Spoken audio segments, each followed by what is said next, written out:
Tomog'im, shu tuman Agrobankni boshqaruvchi o'rinbosariman. Tanish shakllar bor. Xabarlaringiz bo'lsa, shu tijorat banklari mahallalar tijorat banklariga taqsimot bo'lingan. Mana shu shartimizda ham bizda shunga yarasha biz o'zimizni kreditlarimizni necha yillardan beri mana shu shartimizda fuqarolarga berib kelamiz. Alohida shu mahalla bankiri, mahalla agenti jalb qilingan. Bu yerga shartimizga javob bergan mahalla bankiri hozir mana shu mahallada beriladigan kreditlar bo'yicha javob batafsil tushuncha beradi.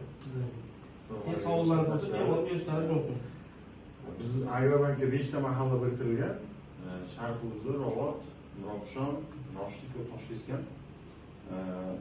Bu mahallalarga biz imенно ishsizlarga, rasmiy daromadga ega bo'lmaganlarga kredit ajratamiz. Biznesga ko'mak kredit dasturimiz bor. 4 yilga 6 oy imtiyoz davridan 25% ajratiladi, 17 million so'mgacha. Kafillik va so'zi bo'lish asosida mahalla nafas dasturimiz bor. 50 million so'mgacha ajratiladi. 5 yil muddatga 2 yil imtiyoz davrida 25% o'z-o'zi farq qilgan fuqarolar uchun. Yo'nalishimda farq yo'q, shu o'z-o'zi bilan chorvachilik, tikuvchilik, parranda, issiqxona, shu o'z-o'zi bilan qilishga to'g'ri keladigan har qanday yo'nalishga ajratiladi 50 million so'mgacha.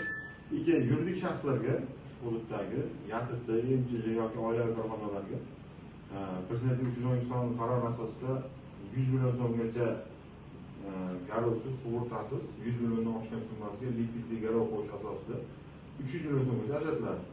Muddat foiz 21%, pul o'tkazma yo'li bilan ajratiladi. Muddati 5 yilga 2 yil imtiyoz davrida ajratiladi. Faqat pul o'tkazish yo'li bilan ajratiladi yuridik shaxslarga. Rasmiy daromadga ega bo'lgan shaxslar uchun bankda o'zi kreditlar mavjud. Shaxsiy ixtirosi, mikrokart, onlayn mikrokart, kredit karta, ipoteka kreditlari. Agar kimga qanday o'ziga yo'nalishga to'g'ri keladigan bo'lsa, mahalla agentimiz bor. Shu pastda o'tiradi. Yo bo'lmasa shu nomerlarimiz bor, telefon qisalarimiz. O'zimiz shu yerga kelib bo'lsa ham xalq